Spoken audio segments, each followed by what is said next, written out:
Este programa es presentado por Diario La Voz, un suceso nacional. El Espectador de Caracas. 800 Noticias. Forum Supermayorista. Compra más, ahorra más. Style Shop, tu mejor opción en marca y accesorios. Hola, bienvenidos a Conversando con Emilio. Maduro listo para el 2024 o antes. Se discute en el PSUV un adelanto de las elecciones. Para hablar de eso y mucho más, tenemos hoy a el diputado Yair Muñoz. Él es miembro de la Comisión Permanente de Educación, Salud, Ciencia, Tecnología e Innovación de la Asamblea Nacional. Yair, se discute en el PSUV un adelanto de elecciones presidenciales. Fíjate, no es que se discute. El planteamiento del presidente fue claro. Nosotros, cuando el ente encargado, el ente comicial, determine, en principio lo que establece la normativa legal es el año 2024. Pero también es cierto que producto de la dinámica política, de todo lo que ha venido ocurriendo en el Estado venezolano, hay unas mesas de negociaciones con intermediación internacional y es posible que lleguen a un acuerdo a adelantar el proceso. Y lo que ha dicho el presidente es que nosotros, desde no solo del PSUV, sino de los partidos aliados, desde la Revolución Bolivariana, nosotros estamos preparados para cuando así se determine que sean las elecciones. Por eso te decía, lo que establece la Constitución, lo que son los periodos constitucionales presidenciales, es en el 2024. Pero si hay algún acuerdo político de las partes que decían adelantarlo, nosotros estamos preparados. Si nos dicen que las elecciones son mañana, nosotros estamos preparados, tenemos una maquinaria, venimos de un proceso de renovación de las bases del partido. ¿Y habría interés en el PSUV de adelantar esas elecciones presidenciales?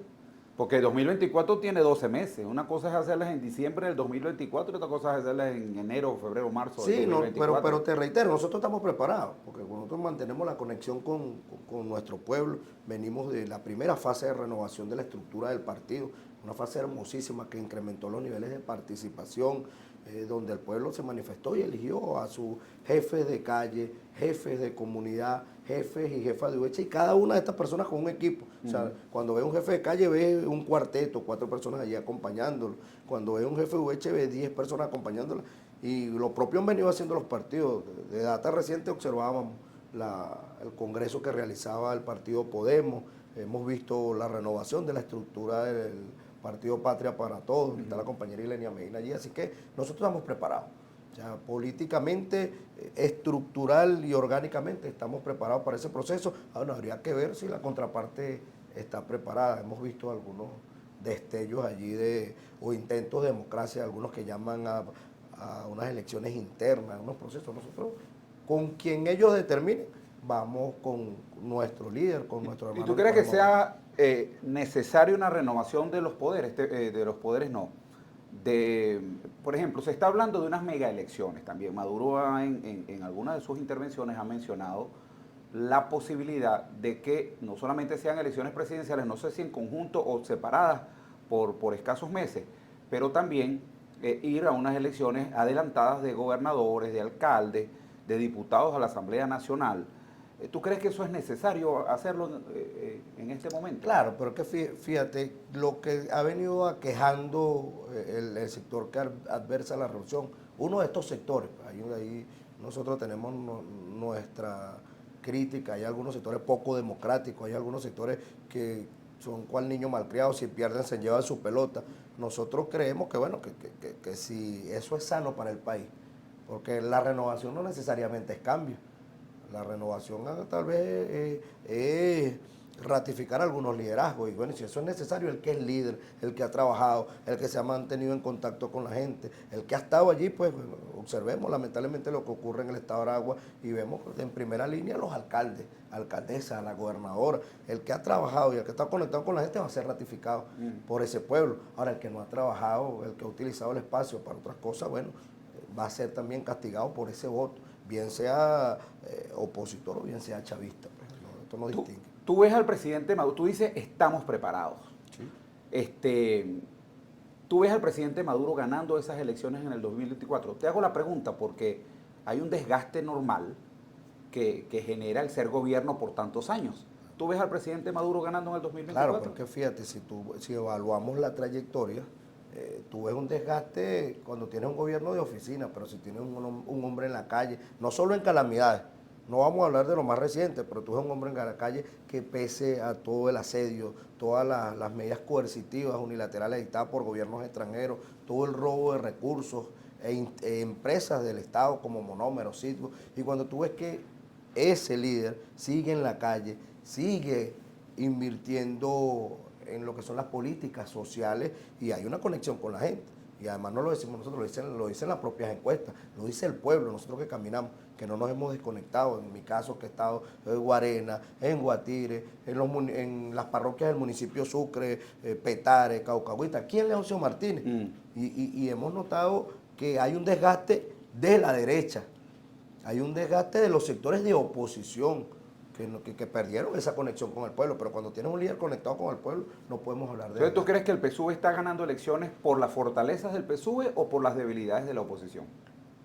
Yo creo que ambos factores influyen, pero porque la oposición puede ser muy frágil y muy débil, pero si tú no tienes fortaleza, mal pudieras ganar espacio, ¿verdad? Nosotros hemos ido ganando espacio, porque además hay sectores, te podemos hablar de la clase media, hay sectores más que clase media, hay sectores, te puedo decir, adinerados, que se empezaron a identificar con una política de un gobierno que los ha ido atendiendo, de un gobierno que les tiende la mano. Te puedo hablar de sectores llamados clase media en Guarena, donde la revolución se ha metido de lleno a atender ese sector, las necesidades, y es una gente que empieza a ver que no era la manipulación mediática de los medios tradicionales, que no era lo que le mostraban a algunos periódicos, que es el gobierno malo, sino que empezaron a dejar entrar a su gobierno, a sus sectores, y están viendo que se puede trabajar de manera coordinada, y lo podemos ver inclusive en el área económica, de que hay empresarios que siguen apostando al país y hay alianzas estratégicas y vienen trabajando con un gobierno.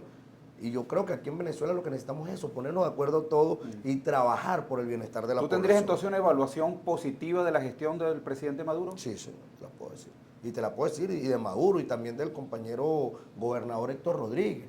Porque en el caso de Miranda. En el caso de Miranda, pues puntual, que la política nosotros la territorializamos aquí, hacemos vida política aquí. Tú puedes ver el trato que existe, trato cordial de trabajo, y ellos tienen ideas distintas a las nuestras, con alcaldes de oposición, y se ha venido trabajando por el bienestar de la población mirandina, por la seguridad de la población mirandina, por la mejora de los servicios.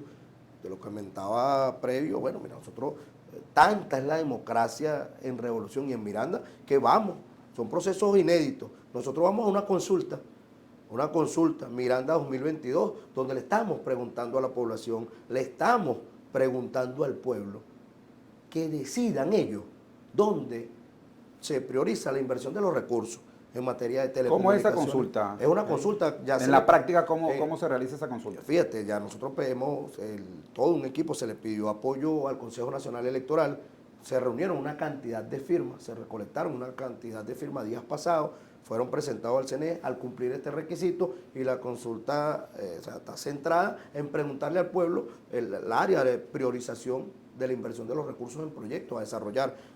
Pues pero hay una pregunta, hay una pregunta cerrada donde la gente... Sí, la pregunta es general, okay. ¿En qué área y hay una respuesta, el salud, seguridad, telecomunicaciones, salud, ¿verdad? Y otros, además te deja abierto el tema de otros. O sea, a lo mejor hay un ciudadano que determina que no es telecomunicaciones, que no es agua, que no es seguridad, que no es salud, sino que es otro ámbito, y puede allí manifestar. ¿Qué va a pasar después de la consulta? Bueno, después de la consulta vamos a la fase de ejecución, porque además no hemos dejado de trabajar. Después de la consulta empezamos a desarrollar y a atender en función de lo que haya decidido la ciudadanía.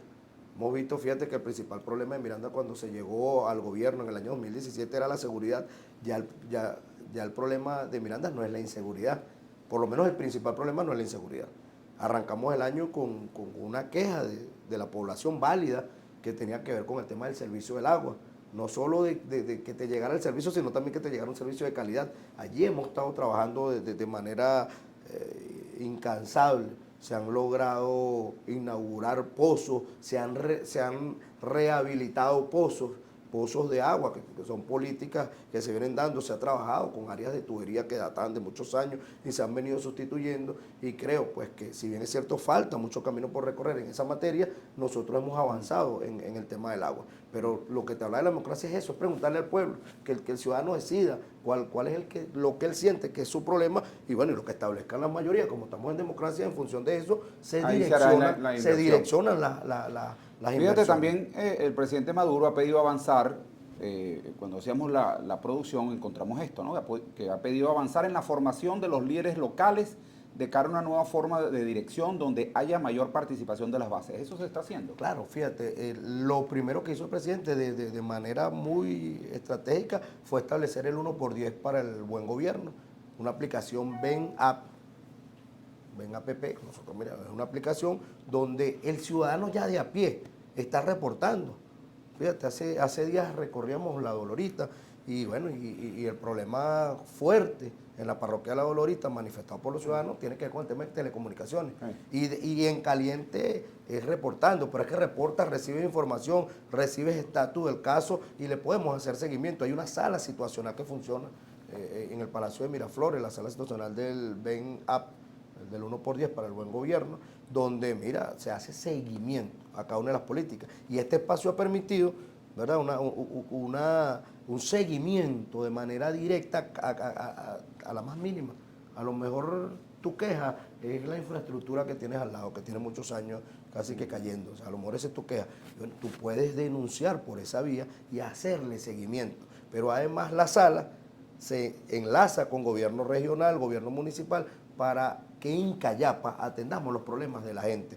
Y cuando el presidente hablaba de la formación, y tiene que ver con eso, proceso formativo, además hay un manual. Ahorita el jefe de calle... Vi algo de eso, dice que se está hablando en el peso de un manual de tareas de líder. De tareas de Háblanos líder. un poquito de eso, claro, de ese manual. ¿Qué consiste ese manual? Fíjate, lamentablemente, ¿qué pasaba? Tenías un jefe de calle, un jefe de comunidad, que a lo mejor su rol era nada más articular y apoyar en materia de entrega del CLAP. No vale. Nosotros necesitamos líderes que van más allá, porque es que el líder que hace vida en la calle, en la comunidad, conoce las problemáticas desde la escuela. Fíjate, está muy involucrado ahorita en lo que son las bricomiles, que son las brigadas que están dentro de cada una de las unidades educativas rehabilitando los espacios. Sabemos que, bueno, el tiempo de pandemia, las clases virtuales vía Zoom, producto de la cuarentena voluntaria, generaron un desgaste en la infraestructura. Bueno, ahí tenemos no solo a los militares, sino que tenemos a los jefes de calle, jefes de comunidad y el Ejecutivo Nacional, Regional y Municipal, todos haciendo una atención para mejorar los espacios donde formamos el futuro de la patria, ¿verdad? Y el manual te habla de eso, pero es que el líder, el jefe de calle, el jefe de comunidad, también debe involucrarse en el funcionamiento del sistema primario de salud, que debemos volver a ese sistema primario para no recargar los hospitales. ¿Cuál es el tema de los hospitales? Que bueno, tú tienes en el hospital una emergencia, tal vez lamentable, de un accidente o una persona con un ACV, y entonces, bueno, está en el mismo espacio y el mismo proceso de, bueno, tal vez de alguien que tiene un dolor de estómago, igual también una emergencia, pero que puede ser atendida en un sistema primario. Allí se ha venido invirtiendo y fortaleciendo los sistemas primarios de salud y bueno, y todo lo que son los SRI, todos estos espacios, y el líder debe formar parte de eso, porque además el presidente ha pedido que sus ojos en la comunidad sean los jefes de calle, sean los jefes de comunidad, que trascendieron lo que era un rol netamente electoral, igual los jefes de VH, y que sean los ojos del presidente y los acompañantes de la ejecución de cada una de las políticas del Estado venezolano en sus territorios. Por eso es una nueva forma de hacer política, y por eso te puedo decir, la expectativa es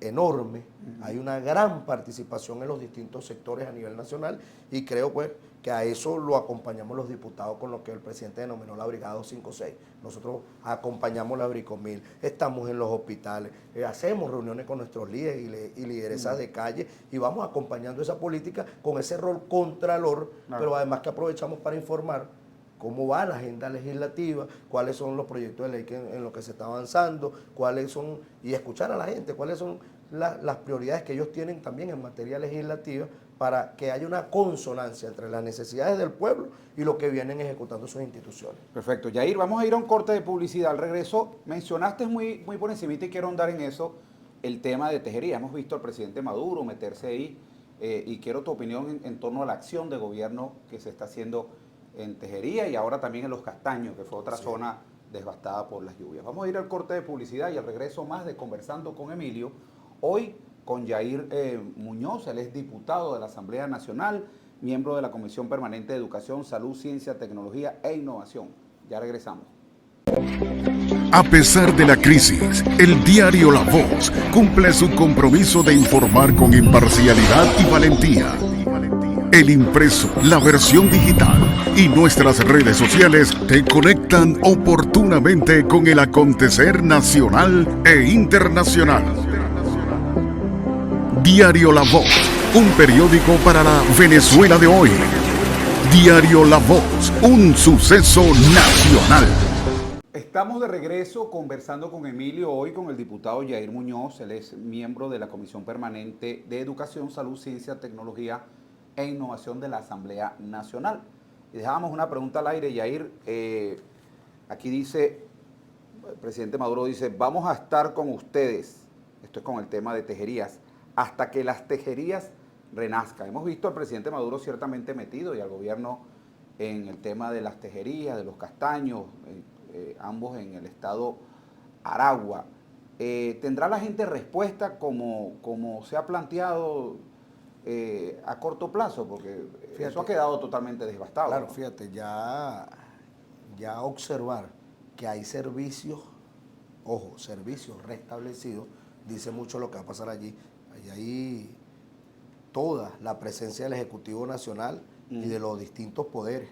Nosotros como diputados de la Asamblea Nacional se creó una comisión especial, nosotros estamos presentes en las tejerías, cada quien en su ámbito. Nosotros estamos acompañando, supervisando la política, pero allí está el ministro Villarruel, de manera constante, permanente, está mudado al estado Aragua, generando, pues, primero hacer un levantamiento, ¿no? Hacer un levantamiento porque cuando ya para ver cuál es la situación. Cuando ya se tenía claridad del tema de las tejerías, ocurre lamentablemente el tema de los castaños, ¿no? Ha sido fuerte, porque además lo que conocemos como un deslave, hay casas tapiadas de lodo, pues, entonces allí se está haciendo un levantamiento, pero sí hay una atención, fíjate que se han establecido en el estado de Aragua hasta el momento 2 refugios, donde las personas que no pueden continuar en sus espacios o que perdieron totalmente sus viviendas están siendo atendidas. La vicepresidenta está encabezando, en ausencia. Cuando el presidente se retira, queda la vicepresidenta, pero allí estaba presente el hermano Diosdado Cabello, nuestro presidente Nicolás Maduro. La primera Los Castaños, por cierto, hubo un solo muerto, afortunadamente, sí, ¿no? Lamentablemente, porque, pero darle gracias a Dios que no fue. Digo, afortunadamente, los comparación con los más de 50 muertos. En comparación con la tejería, hay presencia permanente. Y allí, decirlo, hemos visto, pues, de estas personas que dicen dirigir los sectores de oposición venezolana, que han estado presentes en el sitio y han reconocido la labor de que, bueno, nuestro sector, por lo menos el área de protección civil, haciendo todavía labores de búsqueda, lo que son los compañeros acompañados de los bomberos, los organismos de seguridad, garantizando el orden. Mira, nosotros agradecemos. ¿Tú crees que eso es importante, Yair, que ahí sepamos diferenciar la política de las necesidades? Claro, porque yo vi, por ejemplo, sectores de oposición, vi los alcaldes de Fuerza Vecinal, vi el alcalde de Chacao, fue uno de los primeros de oposición que vi con unos recursos, vi al mismo Guaidó hablando de temas de ayuda. Bueno, ¿Tú crees que sea importante que se aparte la política para esos casos y todo el mundo se aboque hay que aclarar algo? Una cosa, este señor que acaba de nombrar, el delincuente, Guaidó, el exdiputado Juan Guaidó, no deja de ser un oportunista, de jugar con las necesidades. Y hay que diferenciar, hay una oposición política que incursionó en la vida política y bueno, bajo distintos esquemas llevaron algunas ayudas. Este señor se grabó un video con unas aguas que nadie sabe dónde fueron a tener y después salió en una rueda de prensa pidiendo recursos. Eso es un malandro, Eso no tiene nada que ver con otros sectores de la oposición venezolana que fueron al espacio, se les permitió el acceso, Hay gente que al principio empezó a quejarse, pero bueno, que todo el mundo quería ir a tomarse fotos. Y todavía hay labores de búsqueda de personas desaparecidas. Y eso hay que entenderlo. Y por eso te digo, mira, estas personas cumplieron con los parámetros, ingresaron a los espacios, dieron el donativo y listo. Porque además, Emilio, y hay una realidad, si tú quieres ayudar de corazón, lo que menos te importa es la foto. Si realmente tú lo que quieres es ayudar, no tienes que andar con 4 y 5 cámaras encima. Y es lo que ha venido ocurriendo con algunos sectores que ayudaron. Fíjate, que con respecto a la pregunta, quería aclararte eso con respecto al delincuente porque bueno, yo creo que ya él está ya en los límites de la locura, porque hizo una rueda de prensa apelando a la solidaridad del mundo y pidiendo dinero. Bueno, que me imagino que todo lo que se ha robado se le ha ido acabando. Pero si la tragedia, si este evento natural no diferenció cuando atacó, lamentablemente se perdieron vidas, y no diferenció para el ciudadano venezolano, mal pudiéramos nosotros incursionar ahí en una política partidista. O sea, por eso todo el que vaya a ayudar, que vaya, pero si tú quieres ayudar, tú debes ceñirte a las normativas que están allí está presente una cantidad significativa. Fíjate, cuando ocurre lo de los castaños, el presidente pidió en ese momento que por lo menos 1000 soldados allí atendiendo, ayudando, tendiendo la mano. Bueno, entonces hay otros sectores que quieren colaborar y hacer algunos donativos. Bueno, están los centros de acopio. Y traigo a colación algo que ocurrió, que fue viral en las redes. Una persona que salió primero quejándose, y dejen pasar a todo el mundo, si nos llega la ayuda, pero queremos recibirla aquí. Y después él mismo entendió y aclaró, sin ninguna coacción, sino él dijo, es verdad. Porque eso se volvió, pareciese que para algunas personas inescrupulosas se hubiese vuelto una moda el tema de la tejería. Y lejos de ir a ayudar, entonces, bueno, ven acá, yo vengo con 2 arepas, agarro una arepa aquí, vamos a hacer un selfie. No, hermano, tú no puedes jugar ¿Qué con está esa haciendo la necesidad de Asamblea gente. Nacional? Ayer vi en la sesión, se nombró una comisión para el caso de las tejerías y después se amplió para incluir el caso de los castaños y cualquier otro caso. ¿Qué hace la Asamblea Nacional para ayudar en este caso? En principio acompañando al Ejecutivo, haciéndole seguimiento al Ejecutivo, un rol contralor además. Hemos estado presentes en los centros de acopio, garantizando que todo lo que llegue sea distribuido de la mejor manera, de la manera más acorde. O sea, nosotros venimos de una experiencia muy lamentable y por eso ver al presidente Nicolás Maduro allí nos retrajo algunos tiempos lo que ocurrió hace algunos años hacia Cumaná o lo que ocurrió en La Guaira, como vimos al presidente Chávez presente allí.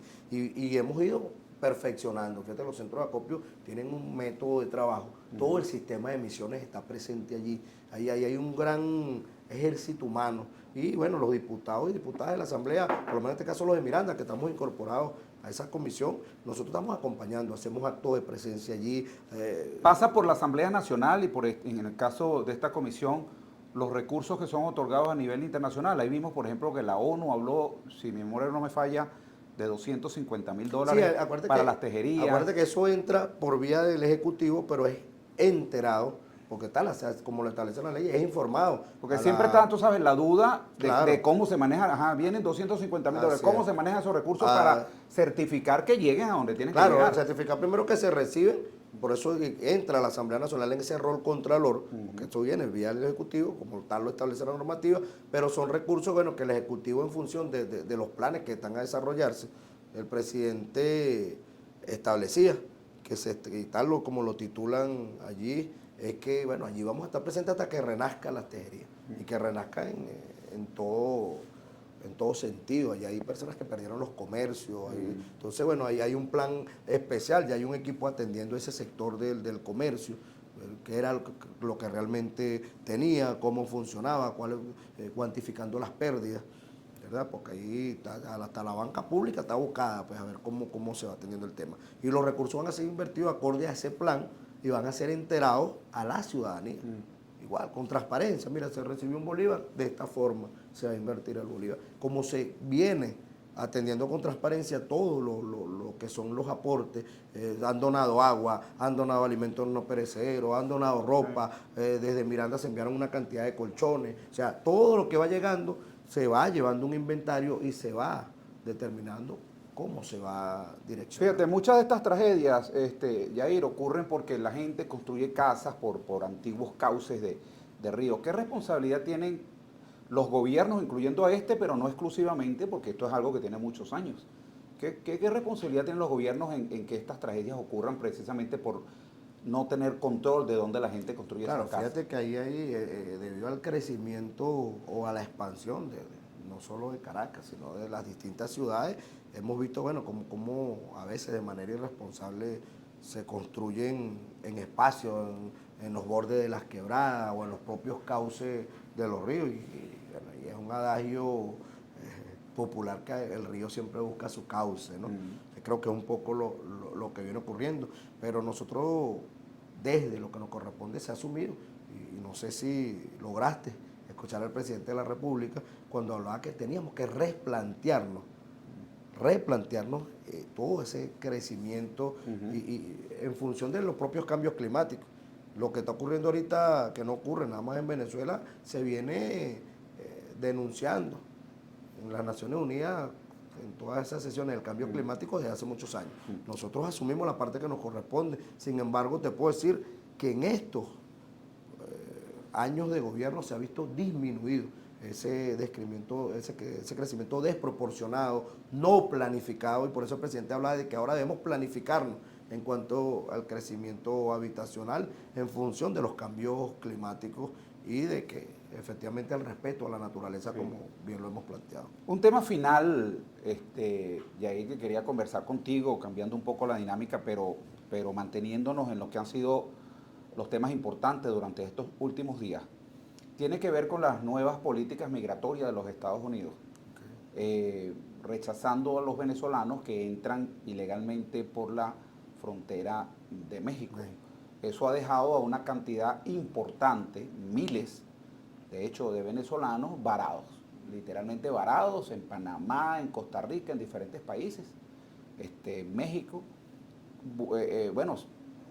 buscando emigrar a los Estados Unidos, pasando por una selva, en algunos casos la selva del Darién, en condiciones que tú a veces no entiendes por qué alguien se va a exponer a él y a su familia a estas condiciones, pero bueno, por alguna razón lo hace.